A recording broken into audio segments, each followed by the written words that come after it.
अहानबदा मरुइबा पाउ पिजरे ट्रोंगलाउबी की मनुंग चनबा मफम अमदा बिष्णुपुर डिस्ट्रिक्ट पुलिस कमांडो की टीम अमगा कुकी लालहौबनी हाइना थाजबसिंगा खुथोकनाबदा पुलिस कमांडो अमा लेखिद्रे मंगा अमना असो ओपन नंखै मणिपुर हौजिक तपना तपना महोत्सागी पुंसीदा हंजिलक्पा हौरे ngasisu इम्फाल मयोलदा कर्फ्यू कोमथोकनिङै मतमदा मियामना पोटचै लैनबा थोंनारखे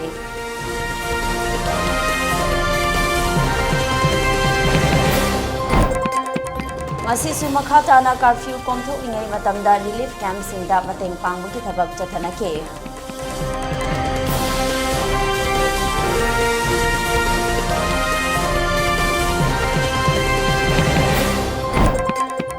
अमदी हौजिक ओरिबा मणिपुर की फिबम असिदा तोंगान तोंगानबा फ्लाइट सर्विस सिंगना फ्लाइट टिकट सिंगी ममल हेन योलब्रा हाइबगी चिंगनबा लैरे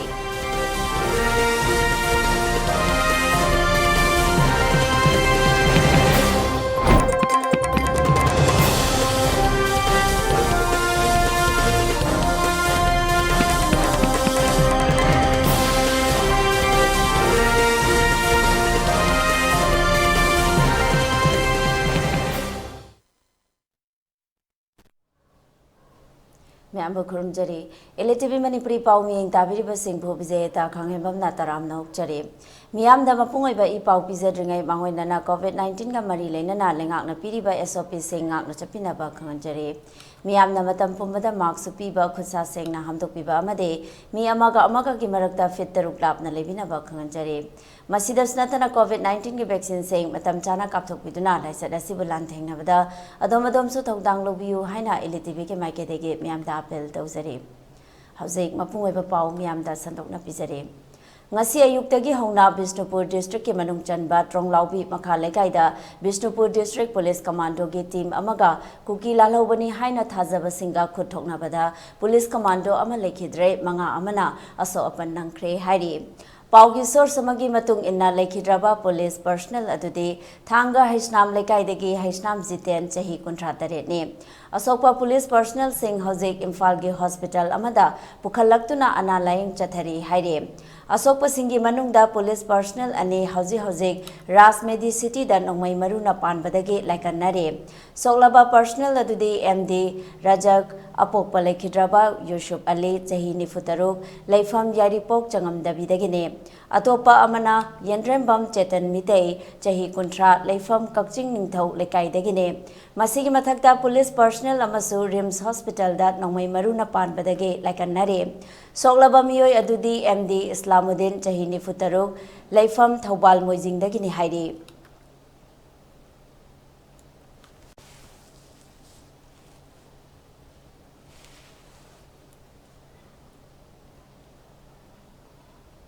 मणिपुर कांगलुप की इरांग फगलकपगा लोइनना डिस्ट्रिक्ट खुदिंगमक्ता थमलंबा कर्फ्यू की मतम तपना तपना कोमथोकनरकले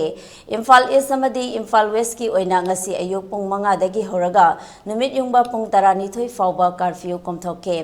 चांदेल डिस्ट्रिक्ट की ओइना अयुक पुंग 6 दगी 10 फाउबा जिरीबाम डिस्ट्रिक्ट की ओइना ngasi अयुक पुंग 5 दगी नुमित युंगबा मतुंग पुंग 1 फाउबा कर्फ्यू कोमथोके इम्फाल ईस्ट अमदी इम्फाल वेस्ट डिस्ट्रिक्ट कर्फ्यू कोमथोकलिङै मतमदा मरु ओइना इम्फाल की ख्वारंबल कैथेलदा पोट लेबा लांगनाखिबा मियामना चिकना China ngamdana punke lambida gari kaya chenakhi masina maram oiduna miyam amadi gari sing control taunaba honabada traffic police personnel kayana awaba ama oike masigi mathakta imphal mayol maktada natana khara haidorakpa mafam singda dukan macha macha singsu thong hanglake curfew कोमथोकलिङै मतमदा तोंगान तोंगानबा थाउगी पम सिंगदा थाउ हालौनबनी हाइदुना Q सांगना सांगना लेपनखे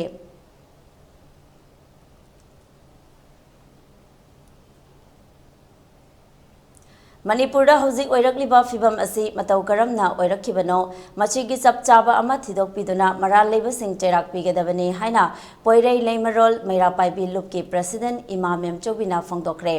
ngasi khoyathongda leiba loop asigi office ta pangthokiba paumi singa unaba amada wafam ase phongdokibane paumi singa unaba aduda amawagi maru oiba thau puba kayasu saruk yake mahakna makhatana phongdokibada handaki irang asida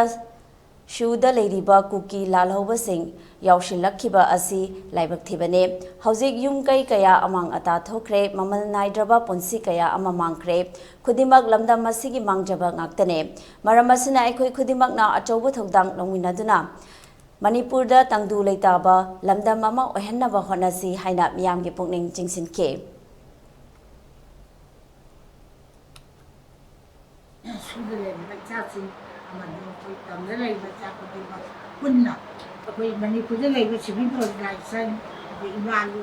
ꯑꯗꯨꯒ ꯅꯨꯄꯥꯒꯤ ꯅꯨꯄꯤꯒꯤ ꯄꯨꯝꯅꯃꯛ ꯄꯨꯟꯁꯤꯜꯂꯒ ꯑꯩꯈꯣꯏ ꯀꯅꯥꯅ ꯂꯥꯜꯂꯤ, ꯂꯥꯜꯂꯤꯕ ꯍꯧꯔꯛꯏꯕꯁꯦ ꯀꯅꯥꯅ ꯂꯥꯜꯂꯤ ꯀꯅꯥꯅ ꯆꯨꯝꯃꯤ ꯍꯥꯏꯕꯒꯤ ꯋꯥꯐꯝ ꯑꯁꯦ ꯊꯤꯗꯣꯛꯇꯨꯅ ꯑꯆꯨꯝꯕ ꯑꯃ ꯄꯨꯊꯣꯛꯄꯤꯅꯅꯕ ꯇꯪꯗꯨ ꯂꯩꯇꯥꯅ ꯂꯩꯅꯅꯕꯒꯤꯗꯃꯛꯇ ꯁꯔꯀꯥꯔꯒꯤ ꯃꯥꯏꯀꯩꯗꯒꯤ ꯆꯦꯜꯍꯟꯅꯤꯡꯉꯤ꯫ ꯃꯌꯨꯝ ꯃꯀꯩ ꯂꯩꯖꯗꯕ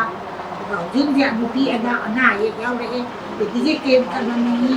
ꯃꯌꯨꯝꯗ ꯂꯩꯕꯗ ꯉꯁꯥꯏꯒꯤ ꯑꯍꯜ ꯑꯣꯏꯔꯕ ꯑꯁꯣꯜ ꯑꯉꯥꯡ ꯀꯌꯥ ꯑꯃꯁꯨ ꯌꯥꯎꯏ꯫ ꯐꯃꯨꯡꯗ ꯐꯖꯅ ꯌꯥꯇꯥꯒꯗꯧꯕ ꯈꯣꯠꯇꯕꯗꯨꯁꯨ ꯉꯁꯥꯏ ꯑꯅꯥ ꯑꯌꯦꯛ ꯌꯥꯎꯔꯛꯑꯦ, ꯅꯨꯄꯥ ꯅꯨꯄꯤꯗ ꯄꯨꯝꯅꯃꯛꯁꯦ ꯑꯋꯥꯕꯁꯦ ꯄꯨꯝꯅꯃꯛꯁꯦ ꯑꯣꯏꯔꯤ꯫ ꯑꯗꯨ ꯁꯔꯀꯥꯔꯅ ꯃꯁꯤ ꯍꯥꯟꯅꯒꯤ ꯃꯥꯒꯤ ꯂꯩꯐꯝꯗ ꯊꯨꯅ ꯍꯟꯖꯟꯅꯅꯕꯒꯤꯗꯃꯛꯇ ꯁꯔꯀꯥꯔꯒꯤ ꯃꯥꯏꯀꯩꯗꯒꯤ ꯄꯥꯡꯕ ꯌꯥꯕ ꯃꯇꯦꯡ ꯄꯥꯡꯍꯟꯅꯤꯡꯉꯤ꯫ ꯇꯨꯡꯗ ꯂꯥꯛꯀꯗꯧꯕ ꯏꯆꯥꯁꯤꯡꯁꯦ ꯀꯔꯝꯍꯥꯏꯅ ꯀꯟꯒꯗꯒꯦ ꯍꯥꯏꯕꯒꯤ ꯋꯥꯈꯜꯂꯣꯟꯁꯦ ꯗ꯭ꯔꯒ ꯂꯩꯇꯨꯔꯤꯕ ꯗ꯭ꯔꯒ ꯀꯔꯕꯥꯔ ꯇꯧꯕꯁꯨ ꯃꯈꯣꯏ, ꯗ꯭ꯔꯒ ꯊꯥꯗꯣꯛꯄꯁꯨ ꯃꯈꯣꯏ, ꯗ꯭ꯔꯒ ꯊꯥꯕꯁꯨ ꯃꯈꯣꯏ, ꯄꯨꯝꯅꯃꯛꯁꯦ ꯁꯤꯒꯤ ꯍꯧꯔꯛꯐꯝꯁꯦ ꯍꯧꯖꯤꯛꯇ ꯁꯔꯀꯥꯔꯅ ꯒ꯭ꯌꯥꯟ ꯇꯥꯔꯛꯄꯁꯦ ꯅꯨꯡꯉꯥꯏꯇꯦ꯫ ꯃꯇꯝ ꯁꯥꯡꯅ ꯎꯔꯨꯔꯒ ꯊꯝꯃꯛꯄ ꯄꯣꯠꯁꯦ ꯍꯧꯖꯤꯛ ꯊꯣꯛꯂꯛꯄꯁꯦ ꯀꯔꯝꯍꯥꯏꯅ ꯏꯪꯒꯗꯒꯦ ꯍꯥꯏꯕꯁꯤ ꯁꯔꯀꯥꯔꯅ ꯌꯥꯝꯅ ꯀꯨꯞꯅ ꯈꯟꯅꯔꯒ ꯁꯤꯚꯤꯜ ꯑꯣꯔꯒꯅꯥꯏꯖꯦꯁꯟ ꯃꯌꯥꯝꯁꯦ ꯑꯃꯨꯛꯇꯪ ꯀꯧꯔꯒ ꯃꯌꯥꯝꯁꯤ ꯏꯪꯅꯅꯕ ꯋꯥꯈꯜ ꯊꯥꯗꯕꯤꯌꯨ꯫ Suspension of operation da leiribasing lengakna matam chana control tauba ngamdrabadi hojik lamdamsida thokliba thoaningdaba thodok asi makhatana thokigani haina more khunongdagi thoiba ningthaujana phongdokre wafam asi more dagi lanje laktuna akampat leiba Ideal Girls College da changjafam lauduna leiribasing unajaruba matamda phongdorakpane mahangna makhatana hai handaki thodok asi maitei singna scheduled tribe talakpa natraga forest area singda protection area yani haina lauthorokpa asina kanglup kharada pendaba leirambe yai adumakpu lengakta pendaba leiraga micham miyamda onsinduna asigomba thawong sing tawba asi yaningde asigomba thodok asi more hairiba lam asidadi handaki asina ahanba nate asigomba thokliba irang sing asi khudaki oiba solution natraga decision loba kanaroi micham miyamgi khanduna tungkoina chanagadaba long term policy sembiu haina mahakna makhata ke ꯄꯨꯡ 5:40 ꯇꯥꯕ ꯑꯗꯨꯋꯥꯏꯗꯨꯗ ꯑꯩꯈꯣꯏꯒꯤ ꯃꯐꯝꯗꯨꯗ ꯍꯥꯏꯕꯗꯤ ꯃꯣꯔꯦꯗꯨꯗ ꯂꯩꯃꯤꯟꯅꯔꯤꯕ ꯀꯨꯀꯤ ꯏꯆꯤꯟꯅꯥꯎꯁꯤꯡ ꯃꯈꯣꯏ ꯈꯔꯅ ꯊꯣꯛꯂꯛꯀꯥꯟꯗ ꯑꯩꯈꯣꯏꯒꯤ ꯏꯂꯦꯛꯇ꯭ꯔꯤꯛꯀꯤ ꯄꯣꯜꯅꯆꯤꯡꯕ ꯈꯤꯡꯕ ꯍꯧꯔꯒ ꯑꯩꯈꯣꯏ ꯃꯐꯝ ꯃꯔꯥꯡ ꯈꯪꯗꯅ ꯑꯩꯈꯣꯏꯒꯤ ꯃꯔꯨꯑꯣꯏꯅ ꯃꯣꯔꯦ ꯕꯖꯥꯔꯗ ꯂꯩꯔꯤꯕ ꯃꯩꯇꯩꯁꯤꯡ ꯈꯛꯀꯤ ꯑꯣꯏꯕ ꯗꯨꯀꯥꯟꯁꯤꯡꯅꯆꯤꯡꯕ ꯑꯗꯨ ꯊꯨꯒꯥꯏ ꯌꯥꯡꯈꯥꯏꯕ ꯍꯧꯔꯛꯈꯤ ꯂꯣꯏꯅꯅ ꯑꯗꯨꯒꯤ ꯃꯈꯥ ꯇꯥꯕꯗ ꯑꯃꯝꯕꯒꯤ ꯈꯨꯗꯣꯡꯆꯥꯕ ꯃꯝꯗꯔꯛꯄ ꯉꯥꯏꯔꯒ ꯗꯨꯀꯥꯟ ꯄꯔꯦꯡꯁꯤꯡ ꯑꯗꯨ ꯃꯩꯅ ꯇꯨꯝꯅ ꯊꯥꯗꯣꯛꯄꯤꯈꯤꯕꯅꯤ ꯑꯗꯨꯒꯤ ꯃꯈꯥ ꯇꯥꯅ ꯑꯃꯨꯛ ꯃꯊꯪ ꯑꯩꯈꯣꯏꯒꯤ ꯃꯣꯔꯦꯗ ꯂꯩꯔꯤꯕ ꯃꯩꯇꯩꯁꯤꯡꯒꯤ ꯌꯨꯝ ꯈꯛꯇꯪ ꯈꯜꯂꯀꯥꯟꯗ ꯃꯐꯝꯗꯨ ꯂꯩꯃꯤꯟꯅꯔꯤꯕ ꯀꯨꯀꯤꯁꯤꯡꯅ ꯑꯩꯈꯣꯏꯒꯤ ꯃꯣꯔꯦꯗ ꯂꯩꯔꯤꯕ ꯃꯩꯇꯩ ꯑꯄꯨꯝꯕꯒꯤ 60%ꯗꯤ ꯃꯩ ꯂꯣꯏꯅ ꯊꯥꯗꯣꯛꯄꯤꯗꯨꯅ ꯑꯩꯈꯣꯏ ꯍꯧꯖꯤꯛ ꯂꯩꯐꯝ ꯆꯥꯐꯝ ꯂꯩꯇꯗꯅ ꯑꯃꯗꯤ ꯑꯩꯈꯣꯏꯒꯤ ꯅꯨꯄꯤ ꯑꯉꯥꯡꯁꯤꯡꯒꯤ ꯋꯥꯈꯜꯗ ꯑꯀꯤꯕ ꯇꯨꯖꯨꯡꯕ ꯄꯣꯛꯇꯨꯅ ꯃꯐꯝ ꯑꯁꯤ ꯇꯥꯅ ꯑꯩꯈꯣꯏ ꯆꯦꯜꯂꯛꯈꯤꯕꯅꯤ ꯑꯍꯥꯟꯕꯗ ꯑꯩꯈꯣꯏ ꯊꯧꯗꯣꯛꯇꯨꯒ ꯃꯔꯤ ꯂꯩꯅꯅ ꯃꯣꯔꯦ ꯄꯨꯂꯤꯁꯇ ꯃꯣꯔꯦꯒꯤ ꯄ꯭ꯔꯖꯥꯁꯤꯡ ꯑꯩꯈꯣꯏ ꯊꯣꯝꯖꯤꯟꯗꯨꯅ ꯂꯩꯔꯕ ꯃꯇꯨꯡꯗ ꯀꯣꯟꯅ ꯃꯣꯔꯦ ꯄꯨꯂꯤꯁ ꯁ꯭ꯇꯦꯁꯟꯗꯒꯤ 5ꯁꯨꯕ ꯑꯁꯥꯝ ꯔꯥꯏꯐꯜꯒꯤ ꯍꯦꯗꯀ꯭ꯋꯥꯔꯇꯔꯗ ꯗꯤꯄꯣꯔꯠ ꯇꯧꯔꯕ ꯃꯇꯨꯡꯗ ꯑꯩꯈꯣꯏ ꯅꯍꯥꯟ ꯑꯗꯨ ꯇꯥꯡ 9ꯗ ꯃꯐꯝ ꯑꯁꯤꯗ ꯑꯩꯈꯣꯏꯒꯤ ꯑꯁꯥꯝ ꯔꯥꯏꯐꯜꯒꯤ ꯁꯦꯀ꯭ꯌꯨꯔꯤꯇꯤꯒꯤ ꯂꯣꯏꯅꯅ ꯑꯩꯈꯣꯏ ꯃꯐꯝ ꯈꯔꯗ ꯍꯥꯏꯖꯕ ꯇꯥꯔꯦ ꯑꯍꯥꯟꯕꯗ ꯑꯩꯈꯣꯏ ꯄꯣꯔꯣꯝꯄꯥꯠꯀꯤ ꯑꯩꯈꯣꯏꯒꯤ ꯀꯣꯡꯕ ꯀꯣꯡꯈꯥꯝ ꯂꯩꯀꯥꯏꯗ ꯌꯨꯅꯤꯇꯤ ꯀ꯭ꯂꯕꯇ ꯃꯤꯑꯣꯏ ꯈꯔ ꯆꯪꯖꯐꯝ ꯂꯧꯔꯕ ꯃꯇꯨꯡꯗ ꯈꯔ ꯑꯃꯅ ꯑꯩꯈꯣꯏꯒꯤ ꯈꯨꯃꯟ ꯂꯝꯄꯥꯛꯀꯤ ꯑꯩꯈꯣꯏ ꯃꯐꯝ ꯑꯗꯨꯗ chungjapum lodun leraga ngarang si akhoi honorable minister Biswajina sinbiraka da hujujik akampa da akhoi ngarang dagi leijari akhoi punna hujil leijari basi more dagi kaktada mi chahumga kunthama thoi muk lai aduga Churachandpur dagi ichinau singsu aikoina chaurakpa chap chaba masing di hajadragasu chama khara henba aikoi punna mafam masida punna chamri ga yankhai muk aikoi kem tawduna leijabani hoi adumaina loina thaba lorakada akoi mafam du leiba Manipur police Manipur gi police commando amadi Assam Rifle chingbodo tholaki hajaba tare Kuki singna majority oina taba state ama semnaba honarakpadagi haukiba May ahumda thokiba communal riot asi thokpani haina United Friendship Organization gi Secretary General Y Meravana phongdokre wafam asi hojik oiriba Manipur gi fibam asi gi matangda Major Khulda leiba Manipur Press Club ta pangthokiba paumi singa unaba amada phongdokibane mahakna makhata na hai lamdam asida thokliba irang asi Kuki singna majority oina khundaduna ningkha tamna hingba Naba silakpa lalong amane Churachandpur gi Kangbai gi area da welcome to Greater Mizoram thazilakpa asinasu mafam asi achumba wafam amani haiba asi mayek sengna takle masigi mathakta makhoi gi oiba demand khara lengakta talakpane adumakpu luribadi hojik oiriba fiba masina Kuki amadi government oidori bra natraga Kuki amadi maitei oigadori bra haibasine maramasina Maram sing asi leibana chingi jaga singda miyamna tangdu leitana leiba ngamde irang asi karidagi horakibano haibasi lengakna kupna thidokpiyo miyoi lising kun hena kochen cheliba asi kanana thongdang logane amaromda wathok asida mai thabagi thabak asi Kuki singna torbung khuga tampak amade moreda leiba UFO gi sanglen sing Kuki singna mai thaba horakpani haina mahakna makhata khe ahumda khangkhangodana Kangbai gi area da torbung amadi Churachandpur manungda leiba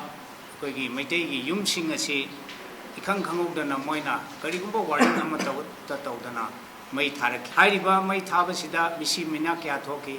maduna maram oirakanda allamal isilinau iseisal angang nubi namak kangkong chaina lebam khangdana hoji awaba kumda leiri tongan ba relief camp singsa chatna leiri Kuki nangasi hore iba irang ase karisu leitaba haigadra aikoi gi government da moina oina jaba masung taina jaba karimba demand khagi damakta chief minister da saura kanda chief minister da di taina ba ngamdraga praja da unsala kanda thokpa adumba thogdok amani hariba thogdok asida mai kaya ama thagre adegi adu da natana karmaina tawge da hojik aikoi na taje masi yamna unconfirm oiba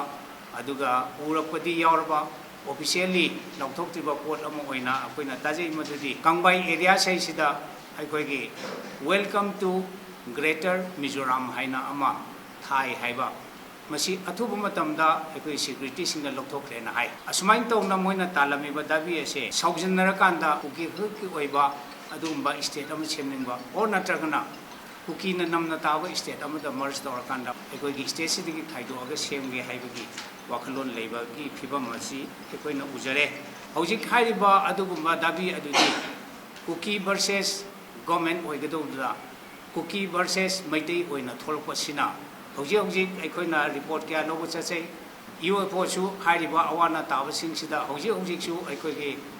karigma mafam kharada ekoi changaga ekoigi UFO sing member leiri hek nongambadigi haibadi tarik mari degi chatkimna hojik halaktaba ekoigi mi kayam yauri Arna Manipur gi mafam khudimukta saithoa kanda aikhoisu iopo gi asil mathokdang ma yajari maitai yum chahum ga nifu mai thadok kiba nifu yakhai mu aduga haiba mafam di akoi Churachandpur dolai thabi ka thima mina chingba chingya akoi bagi sirinau sing mioi lising kulmu kang khong chai dana chen dana leiri sing che kana gi daitano awana tarab sing chi akoi mateng pangna gi dama koi UFO na lepchari aduna koi hoji haurap diba mayau langpok si karai dagi haurap pano haiba se Manipur government na chap chaba thidok pirakanda miyam sibu haidi communal leiriba miyam sida koi ing tapa yamna pista koi gi UFO na pamjaba koi gi moto da thamjari basi peace and love to make a world without war haiba masida koi yumbam ojar kanda nakal animak leiriba irang sinem thabiduna sarkar gi oiba mieng yam kan changbiduna koi gi sinjel langjari ba maitri ba ki oiba kang kong chai film che yam ing tapa santi oiba purakna bagi dama सरकार की माइकैदा अतमना appeal तौजरी है वो lamdam asida kanglop anigi irangda awa ana taraba singda mateng pangbagi thabak maikai kayadagi changsille hairiba mateng pangba asi part 1 apunba tengbanglop Imphal West na lamdam asigi mafam kayada awaba taraba singda ngamjaba kharadang oirabasu kokpangamna bagi pandamda chatkhibane hairiba mateng pangba asi mafam nipanda yenthoke hairiba mafam sing adudi khundrakpam public school yumnam khunau sagolmang kaibi taret khul lamlai mayai lekai sekmai awang lekai Kurkul amadi kautruk mafam kayada hangliba relief camp singdane mateng pangba asida saruk yakibi mairalup ki member wahengbam lilina phongdokibada kanglub ani gi marakta bab tadaba leibadagi tholagliba asina nupi angang singda awaba kaya mayoknaba asida sunatana ana layeng chana thaknabana chingba asida khudong chadaba amadi mayamna mateng pangba khaktana hanagi punsida halakpa ngamgani haiba thajade maram asina lengakna pukning jingsilakle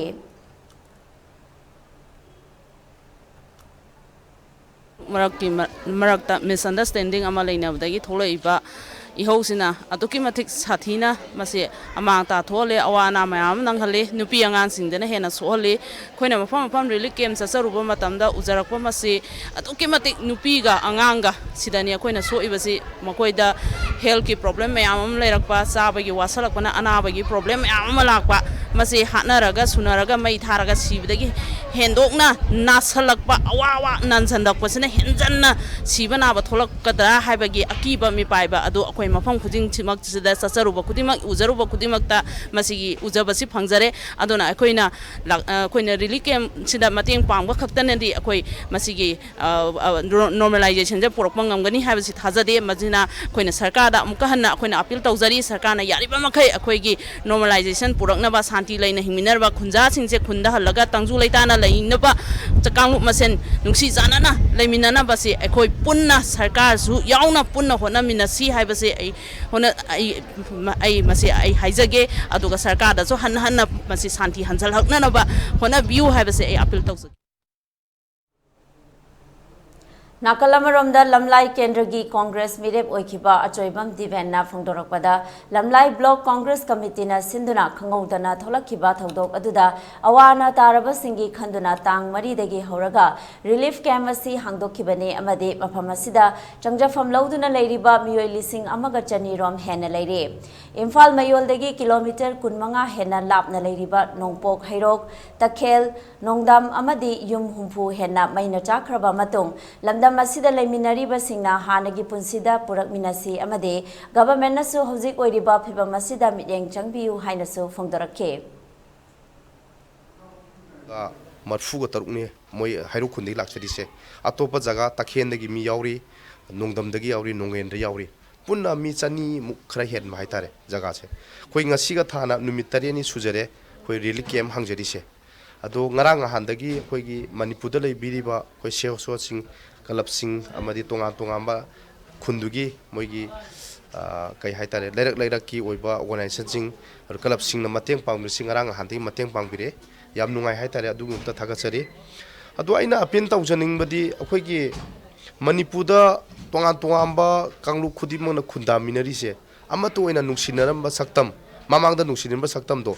Hanjana Mohona Bakanda Manipuda Tongana Taminariba Jati Sing Purup Singna Amutangdi Wakanta Minaraga Hanagi Pibon Duda Hanjanaba Hona Bakanda Asoba Todang Lobi Haiwa Pumse the Yam Tamoshina in Apintojari Kangluki Irang Tokraba Matunda Yamanatai Sadaba Haibadi Hayang Hachi Mirum Bihaitare Virum Anga Unagadaba Mayam Yauri disfigure Mayam Lauri Anayik Mayam Yauriba Masi Yum Kai Mai Tadokre Adu the Kadaida Zangan Kangdia Tonga Legazu Kai Layuni Layamangam than Sigi Kongabs Yoraboneva Adu Yum Mayama Mai Tagre Lamaki and the Police ki report ki matungina yum humpu yana mai thaya jikse lamai ke anda sigi bi supam yore Manipur lamai ke anda te tonga ba Manipur gi mapam khudimak taju yum mai thabi ba ade masagi yum leijada ba firon khangde punum yum amang ata no thokpa hen ba haitare masi ji control tawna bagi damakta amuktang ni mayam na kok chungjinaraga nungsiba chanaba sana lebak Manipur haibodo amuktang di thamsai wa pham jai thamjari Akhoi gi security matik chana thabirau akhoi yang ware hai ngasi hafta mu phara baje security ra koin pam baje koi hoi mayam nang sibina chiang porai hawai porai chi dana koi pun chi dana adu bo khoi chiang hawai je thoi dong na pam de khoi na pam badi hu ji chu khoi numita chale akoi thawai je kamai na hing ja da ge hai baje khoi khalle ba icha jing na chingda thang pa ra ga khoi ni cha jing ma tung il la ga le re thang ga nong mai gi kana na ba bang ngam dui no ba thang a ji di macani mi di no mai do khatharak ba mu khatharak ba loire aduna khoi di kamai tausi ge ha ba khoi numita salak ba je khoi lei ba ngam dre ko hu ji aduna mayam na khoi bu nuksi bidana lai ba khuding mak chu hai re khoi na khoi gi hoi mayam nuksi bidana cheng chak hawai sengwai di pubirai asidi khoi pubira ga chu khoi thoi dokte do phiron porak pa ju phiron pi di akhoi de hena khudong cha da ba mai makai tha do khi ba leita ba lai ra ba da pibiu adu akhoi gi di mayam nuksi bidega di security sidang di matik cha no pubiu na khoi haijabani adu ngasi bong tharakte yengu chingdon sida moina ngaktan legere akhoi makha da leire nungdang khoi kamai na tungani aduna khoi tumbang phangde mayam na khoi je chibira ga di security sidang matik chana pibiyo Kwakaichel Laishram Lerakta Leba Ireima Seva Association na Sinduna Fubala Ningthaukhong amade Thamna Pokpida Leba Relief Camp Kayada Mateng Pangkhre Mateng Pangba aduga mari leinana Ireima Seva Association ge Women's Advisor Dr. Sobita Sobam na phongdokhibada tawriba irang asigi solution ama puraknaba lengakna honabinaba amade awana taraba miyoising asigi damak miyamna angam mateng pangba asi yamna faba khongthangni haike Nakalamaromda Ireima Seva Association ki President Dr. Nobin Laishram na haikibada lengaki maikaidagi hauzik thokliba irang asigum amuk hanna thoktanaba honabiyu haike amaromda thamna pokpigi ngangkhalawai ge upapradhan oiriba mahakna phongdokhibada mafam asida hauzik fawba lengaki maikaidagi mateng amata phangdre haike ana ayek yawba miyoi singsu leiri maramasina lengak asina sinbiduna ana layengi khudong chaba sing athubada phangannaba honabiyu haina lengaki pukning chingsilakle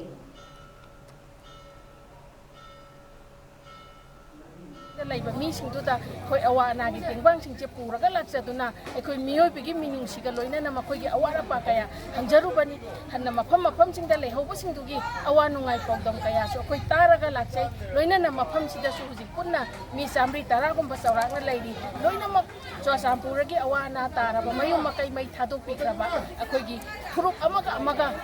ekhoi gi gyan tana hokda batagi adugumba tholok pa irang china maram oiraga ekhoi hujik tangdu leita traba phibam asida ekhoi miyoi bigi minung sigi yangaga ekhoi gi lekaina angam ba pasa cheng chak hawai chengwai adagi ekhoi gi changdraba yadraba nupi gi angangi adagi ana ayeki oiba adugumba posai mayam ama puraga ekhoi lakjabani aduna sidai sida ekhoi gi sarkar na su angam ba thakta tengbang birangani adu taju tajari hotna biri loinana adagi mira akhoi asomdagi la iba akhoi paramilitary force singa loinana sidai sida tawriba mayam akhoi awana taraba adagi mayum makai thadoga chela iba adagi akhoi yung kai leitadana mai thadopidana awana mayam ama aki tungjumona thalaba marak sidai sida karamaina tawraga akhoi sidai sida sol poraga hanagi adumaina tangdu leita la iba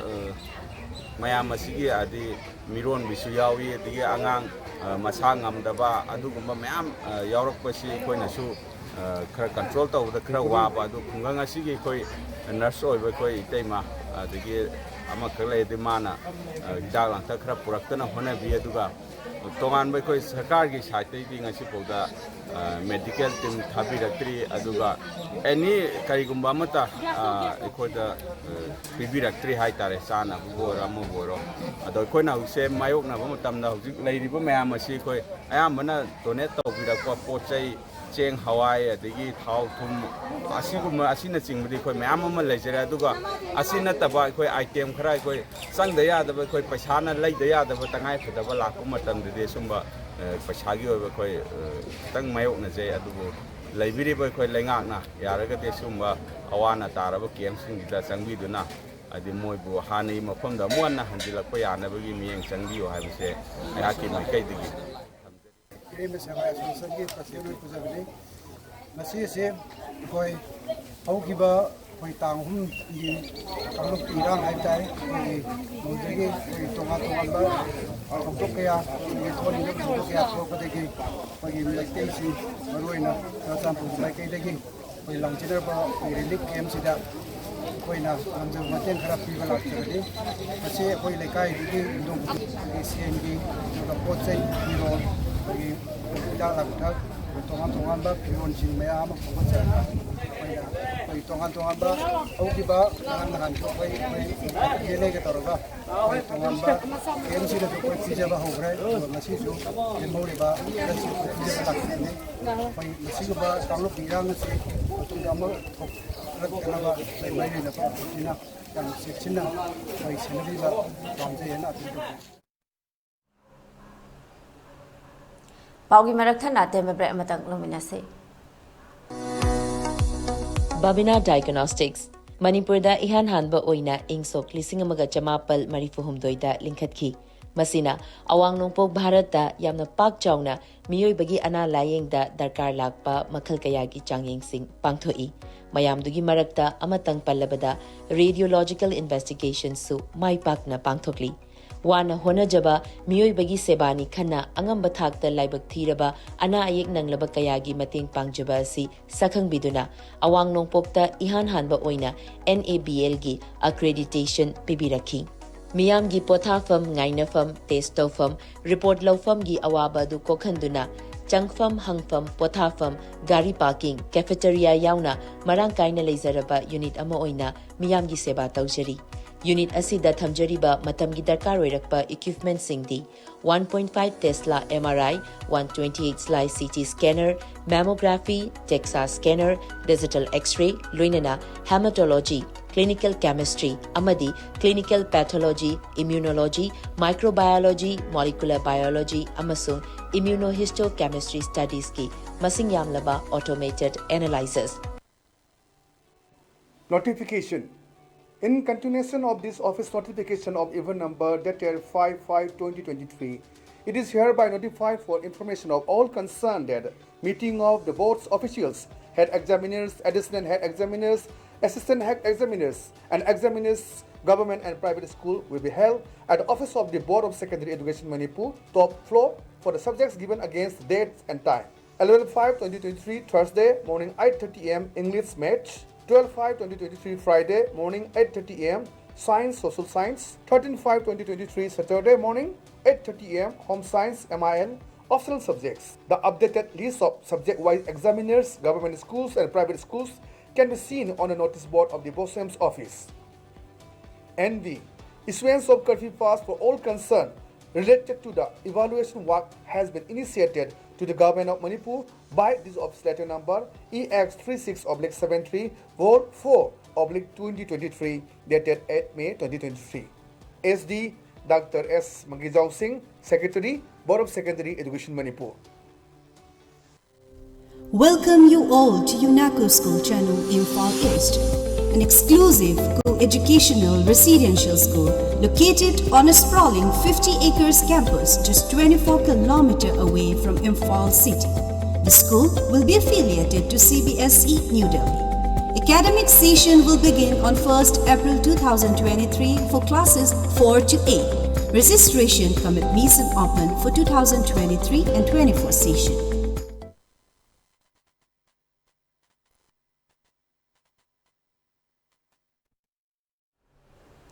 Brakimatung Dataram Nokchari Makatapa Pau Pizari.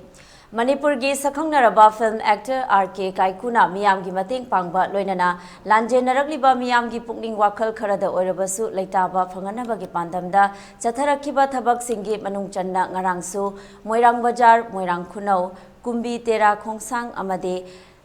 Langmaidongda Hogzik Hangliba Relief Camp Singda Chatuna Tengbang Polam Sing Mateng Pangkre Tengbang Polam Sing Mateng Pangpata Natana Relief Camp Aduda Lanje Laktuna Lairiba Miyamga Famin Naduna Awanungai Wari Kaya Film actor RK Kaikuga Wari Sanamina Ke Wari Sanaba Aduda Lanje Lakiba Singi Maike Dege Nungai Taba Wafam Kaya Fungdora Ke Masida RK Kaikugi Maike Degesu Angamba Mateng Makatana Pangnaba Thazaba Piram Ke Hangdoiba Mafamsi Wang Tera Kongram Pansat Ke Office Lasham Sangan Asidai Koinanga, see the Gia Relief Camp Hangdok Saribagi Maram de Canada, ꯑꯩꯈꯣꯏꯒꯤ ꯍꯦꯛ ꯈꯨꯟꯊꯪꯅꯅ ꯌꯥꯝ ꯅꯛꯅꯅ ꯂꯩꯕ ꯍꯧꯇꯛ ꯇꯝꯄꯥꯛ ꯈꯨꯅꯧ ꯍꯥꯏꯔꯤꯕ ꯄ꯭ꯔꯖꯥ ꯏꯃꯥ ꯏꯕꯦꯟꯒꯤ ꯈꯜꯂꯒꯅ ꯑꯩꯈꯣꯏꯅ ꯉꯁꯤ ꯔꯤꯂꯤꯐ ꯀꯦꯝ ꯍꯥꯡꯉꯤ ꯑꯩꯈꯣꯏꯒꯤ ꯃꯇꯦꯡ ꯄꯥꯡꯉꯛꯀꯗꯧꯕ ꯃꯌꯥꯝꯁꯦ ꯑꯩꯈꯣꯏꯁꯨ ꯃꯇꯦꯡ ꯈꯔ ꯄꯥꯡꯕꯤꯔꯛꯑꯣ ꯑꯩꯈꯣꯏ ꯀꯔꯤ ꯀꯔꯤ ꯊꯩ ꯑꯩꯈꯣꯏ ꯀꯔꯤꯝꯇ ꯈꯪꯗ꯭ꯔꯦ ꯑꯩꯈꯣꯏꯁꯨ ꯍꯤꯡꯅꯕꯁꯦ ꯃꯣꯏꯅ ꯊꯝꯕꯤꯔꯝꯃꯕ ꯃꯇꯨꯡꯁꯤꯗ ꯑꯩꯈꯣꯏꯁꯨ ꯆꯥꯐꯝ ꯊꯛꯐꯝ ꯈꯪꯗꯅ ꯑꯩꯈꯣꯏ ꯉꯥꯎꯗꯅ ꯂꯩꯔꯦ ꯌꯥꯔꯒꯗꯤ ꯑꯩꯈꯣꯏꯒꯤ ꯍꯧꯇꯛ ꯈꯨꯟꯁꯤꯗ सिवाय के ममदंग थम्बीनब मणिपुर सरकार अमता सिंबीरओबा अखोइदा हुमद्रा मरफु मुतायबा हुमद्रा मरफु ताबजे हुजिजे मफमरां खंगदेबा इजा इजुजिने युमजे ngaइनेना लबुक्ता संफु खोइबा मरक्तुदा फक थार थारगा युम ngaइने तौ लैरे नुपी अखोइना मोइना थांगतोगा जे थम्मे अखोइजु इजा इजुदो आदा लेहौबनिना अखोइजु लेफम जाफम खंगदे अखोइजु सिदैसिदा अदुगो मयाम नंगता नुंसिबिदना कोइ यंगते युमदा हजनबा ngamhanbiyo China Institution of Medical Sciences na ana layeng gilamda COVID ki matamda lemna ambulance service health checkup COVID test kaya tawduna mateng panglakhibaga loinana hojik su laibak thiba thodok ama oina mayoknari ba kanglup ki irang asidasu relief camp singda hidak langthaki khudong chaba sing phangale makhata na institute asidagi khudong chaba sing lobinaba mobile number 8798 137260 7085316026 amade 9774771224 da pau pibira u haina institute asige maikai dege khangalakle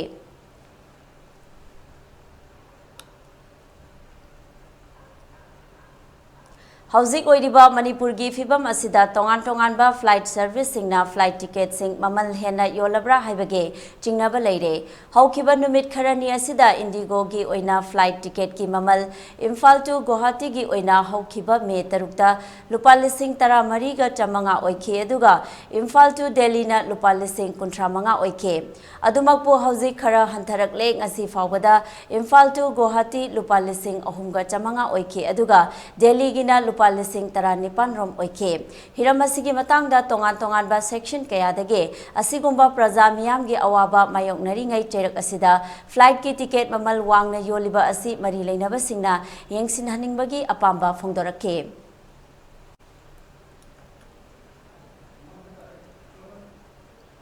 Rims Road Talaiba Sky Hospital and Research Center na Heart Naraba Angang Sing Lem na Laying Batanatana Surgery Tauduna Fahanbagi Camp Haukiba Me Tarukta Losinkre Free Children Heart Surgery Camp Asida Punna Manipur gi tongan ba mafam singdagi lakpa tha tara subadagi hauraga chahi manga faubagi manungda angang nupa amade nupi macha tara nipan ningthina mai pakna operation tawba ngamkre hairi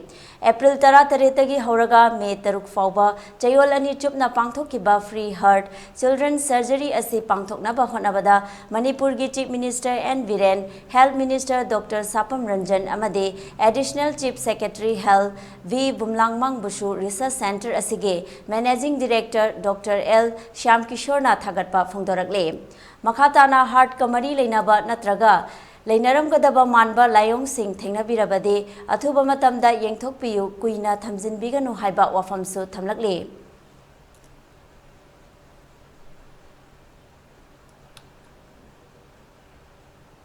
Haukiba tang ahumdagi hauduna tholakliba irang asi laksinaba Lengak asina honariba asida asoiba kaya ama leiriba asi semdok haudrabade nakalamagi miyamna henna khoisaunaba ama oigani haina All Manipur United Clubs Organization amukona thadorok cherol amana khangalakle cherol asina makhatana thokliba irang asi suspension of operation suda leiriba chingi lalhoba kharana aronba agenda ama fangnaba atopa issue ama sagalibra amade atopa chingi kanglup kharagi miyamga punna atamnana thodok asi thoal libra haibasi lengak asina kupna nainabiyo me anida amukona phongdokhiba wafam sing adu mari leinaba singna kupna nainaramba thoklabagadi asigumba thooningdaba thodok asi thoklamloi thokhiba irang aduda tampaki police station kayadagi lakhiba khusukulai sing thigatnaba akanba instruction kaya ama thamle tamda piriba akanba instruction asigom chingi lamsingda pibra haibasi miyamgi wahang ama oire Jingamadi tamdagi lakiba khusu khulai sing chap manana lokhatrabade thokliba irang asi nemthaba leiroi leiriba lengak asina ching amadi tamda chap manaba miteng yengduna thabak tawba mathau tai Leiriba irang asi nakan animaki yengduna thabak tawdrabadi suda leiriba chingi lalhobasing asi kari karamba aronba agenda amagidamak thabak sizinariba no hainasu India government ta hangduna leigani haina cherol asina makhatana palle.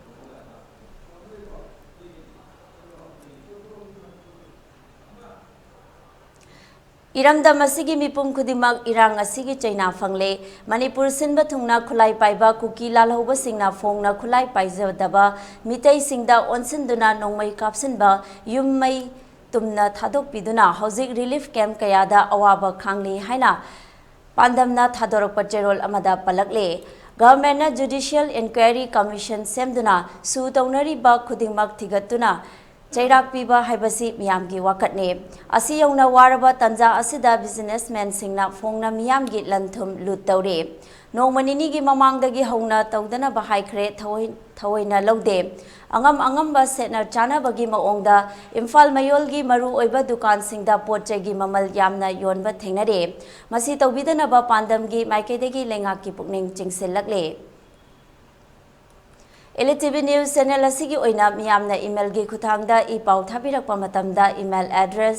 info@elitv.in da thabiraknaba khangjare masidas natana ELITETV da ipau faunabagi oina phone number 9402890982 da ipau faubiraknaba khangjare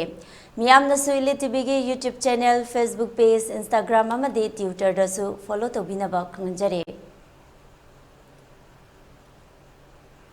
Loisilakpada maru iba pau umhana pizari.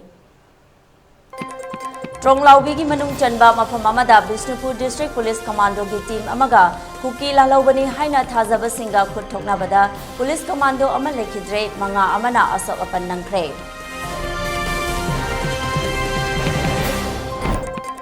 Manipur da hojik tapna mahosa gi punsida hanjilakpa hore. Ngasi su Imphal mayolda curfew komthokningai matamda miyamna potchai leinaba thongnarakhe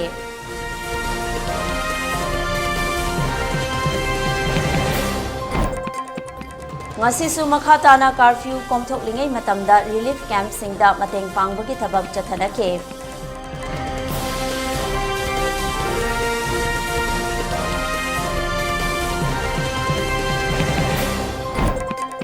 Amadi hojik oiriba Manipur gi fibam asida tongan ba flight service singna flight ticket singi mamal hena yolabra haibagi chingnaba leire